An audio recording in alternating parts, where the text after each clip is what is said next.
साल 1990 से पहले कश्मीर की खूबसूरती से आकर्षित होकर लोग हजारों मीलों दूर से खिंचे चले आते थे। वहीं साल 1990 के बाद से डर का ऐसा माहौल बन गया जिसे कश्मीर की पहचान सफेद वादियों से बदलकर खूनी वादियों में बदल गई। लेकिन आज फिर से कश्मीर अपनी पहचान वापस पा रहा है और फिर से कश्मीर टूरिस्ट का हब बन रहा है। इसी ट्रांसफॉर्मेशन के बारे में आज की इस वीडियो में बात करने वाले हैं, तो वीडियो को लास्ट तक जरूर देखिएगा।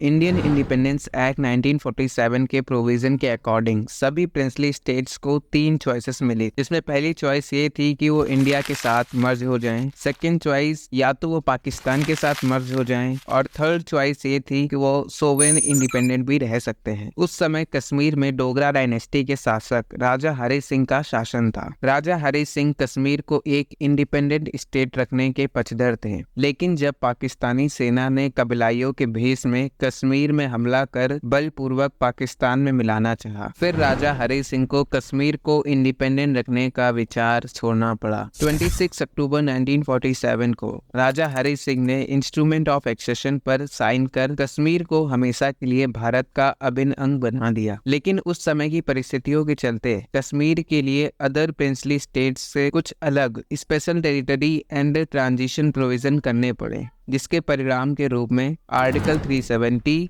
और आर्टिकल 35E सामने आए, और फिर यहीं से कश्मीर में सोशल पॉलिटिकल की कहानी की शुरुआत होती है। ये प्रोविजन इसलिए किया गया था ताकि कश्मीर के लोगों के राइट्स और प्रॉपर्टी को सिक्योर किया जा सके। लेकिन स्पेशल टेरिटरी और ट्रांजिशन प्रोविजन के आड़ में कश्मीर में पाकिस्तान स्पॉन्सर टेररिज्म और इस्लामिक कट्टरता फैलनी शुरू हो गई। धीरे धीरे इसी धार्मिक आतंकवाद के रंग को देखते हुए कश्मीर की आम जनता के दिमाग में गवर्नमेंट ऑफ इंडिया के साथ साथ कश्मीरी हिंदूज के प्रति इतनी ज्यादा नफरत भरी गई कि कल तक एक साथ रहने वाले पड़ोसी हिंदू और मुस्लिम में बट गए। घाटी में रहने वाले कश्मीरी पंडितों को अपनी जान बचाने के लिए अपना सब कुछ छोड़कर वहां से मजबूरन भागना पड़ा। जो कश्मीर शूटिंग के लिए बॉलीवुड की पहली पसंद हुआ करती थी, वहीं साल 1990 आते आते कोई सिनेमा भी देखने नहीं जाया करता था। कश्मीर की कली से लेकर कश्मीर फाइल जैसी फिल्मों का सफर उस पूरे दौर की कहानियों को बयां करता है। पर्यटकों से भरी रहने वाली धरती मिलिट्री और पैरामिलिट्री फोर्सेस से भर गई, और ऐसा इसलिए था क्योंकि आतंकवादियों को पनाह देने वाले लोकल मिलिटेंट्स ने कश्मीर घाटी में अपनी पकड़ मजबूत बना ली थी। मुट्ठी भर ये लोग खुद को कश्मीर के रिप्रेजेंटेटिव के तौर पर पेश करने लगे। ये इतने पावरफुल हो चुके थे, इनके एक कॉल पर पूरी कश्मीर घाटी बंद हो जाती थी। आतंकवादियों के जनाजे में भारी संख्या में लोग शामिल होते और साथ ही हथियारों का खुलेआम प्रदर्शन करते थे। इन घटनाओं का सबसे बुरा असर टूरिज्म सेक्टर पर पड़ा, जो कि कश्मीर की लाइफ लाइन कही जाती है। ऐसा भी कहा जाता है कि कश्मीर जाने वाले टूरिस्ट अपनी जान को हथेली पर लेकर जाया करते हैं। आतंकवादियों ने तो कई बार अमरनाथ जी की यात्रा पर गए श्रद्धालुओं को भी नहीं छोड़ा है। देखा जाए तो इन सभी घटनाओं ने बचे खुचे टूरिज्म का सत्यानाश कर दिया है। टूरिज्म सेक्टर से जुड़े लाखों लोग बेरोजगार हो गए और उनके इनकम का सोर्स खत्म हो गया। लेकिन कश्मीर की तारीख में सबसे बड़ा दिन तब आया जब होम मिनिस्टर अमित शाह जी ने राज्यसभा में 5 अगस्त 2019 को जम्मू कश्मीर रीऑर्गेनाइजेशन बिल 2019 को इंट्रोड्यूस किया गया। इस बिल के अधिनियम बनने के साथ जम्मू कश्मीर में आर्टिकल 370 और आर्टिकल 35A के अधिकतर प्रावधान खत्म हो गए। केवल आर्टिकल 370 सब क्लॉज एक ही राज्य में लागू रहेगा, जो संसद द्वारा जम्मू कश्मीर के लिए कानून बनाने से रिलेटेड है। आर्टिकल 370 के निरस्त किए जाने के बाद कश्मीर में 890 भारतीय कानून जम्मू कश्मीर में भारत के दूसरे राज्यों की तरह लागू हो गए। ये लॉज इतने इम्पोर्टेंट थे कि इनके अभाव में कश्मीर के विकास का पहिया रुका हुआ था। पार्लियामेंट में इस बिल को इंट्रोड्यूस करते हुए भारत के होम मिनिस्टर ने जब इस बिल के ऑब्जेक्टिव पर बात की थी, तो उसमें यह भी था कि इससे न सिर्फ कश्मीर का विकास होगा, बल्कि कश्मीर कश्मीर में आतंकवाद को खत्म करने के साथ ही भारत की मेनलैंड के साथ इंटीग्रेशन बढ़ाने में मदद मिलेगी। आर्टिकल 370 और आर्टिकल 35A के हटने के बाद पिछले 4 सालों में कश्मीर की काफी ग्रोथ हुई है। किसी भी स्टेट के सोशियो पॉलिटिकल स्टेबिलिटी तभी इंश्योर की जा सकती है जब वहाँ की इकोनॉमिकल और सिक्योरिटी कंडीशन अच्छी हो। कश्मीरी युवा जान जोखिम में डालकर कुछ पैसों के लिए पत्थरबाजी करते थे, लेकिन सेंट्रल गवर्नमेंट की चौतरफा कार्रवाई ने न सिर्फ अलगाववादियों और आतंकवादियों के टेररिज्म के मॉड्यूल को काफी हद तक ध्वस्त किया है, बल्कि इन सब की फंडिंग इनलीगल इनकम सोर्स पर भी लगाम लगाया है। तब जाकर कश्मीर की हालत पहले से ज्यादा सुधर रही है। आज जम्मू कश्मीर एडमिनिस्ट्रेशन ने इंडस्ट्रियल डेवलपमेंट और इन्वेस्टमेंट को अट्रैक्ट करने के लिए कई नई पॉलिसीज को लॉन्च किया है, जैसे new industrial development scheme, private industrial state development policy और इंडस्ट्रियल लैंड अलॉटमेंट पॉलिसीज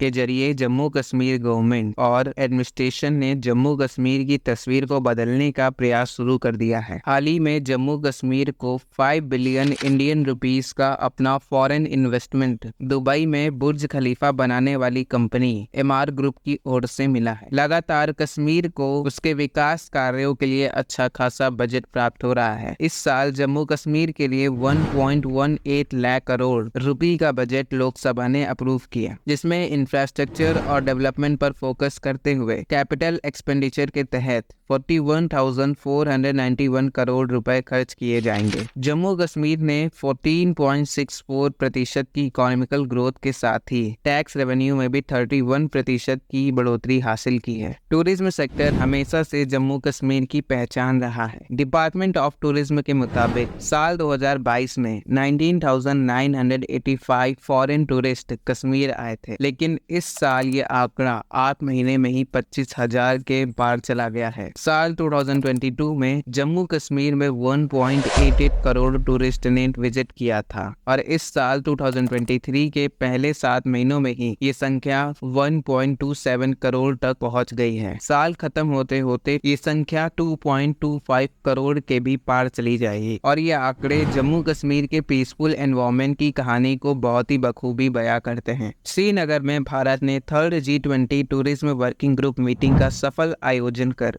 पूरे विश्व को कश्मीर के रियल सिचुएशन के बारे में बता दिया है। जम्मू कश्मीर में 32 साल बाद दोबारा से मल्टीप्लेक्स और सिनेमा हॉल रीओपन हुए। साल 2021 में एक न्यू कॉम्प्रिहेंसिव फिल्म पॉलिसी को लॉन्च किया गया, जिसका उद्देश्य ये था कि फिल्म मेकर्स फिर से फिल्म शूटिंग के लिए कश्मीर को चुने। हाल ही में जम्मू कश्मीर के लेफ्टिनेंट गवर्नर मनोज सिन्हा ने जानकारी दी कि इस पॉलिसी के बाद से अब तक 300 से भी ज्यादा फिल्म और शोज की शूटिंग जम्मू कश्मीर में हो चुकी है। जम्मू कश्मीर फिर से फिल्म शूटिंग के लिए एक पॉपुलर लोकेशन बन रहा है। इन सब बातों से ये समझा जा सकता है कि कश्मीर आतंकवाद के उस दौर को पीछे छोड़कर शांति और तरक्की की राह पर निकल चुका है। हम सब जानते हैं कि कश्मीर की प्रॉब्लम और सिचुएशन दोनों ही कॉम्प्लेक्स हैं। ये ना तो एक दिन में क्रिएट हुई हैं और ना ही एक दिन में पूरे तरीके से सॉल्व हो सकती हैं। भारत सरकार के ऑलराउंडर एफर्ट से कश्मीर में शांति और सुकून लौट रहा है और पूरे तरीके में स्थिति सामान्य होने में वक्त लगेगा, क्योंकि टेररिज्म का खतरा अभी भी पूरे तरीके से टला नहीं है और ये किसी दूसरे फॉर्म में सामने आ रहा है, जैसे कि लॉर वॉल्फ अटैक के फॉर्म में, तो कभी नार्को टेररिज्म के फॉर्म में। लेकिन इंडिया की आर्मी,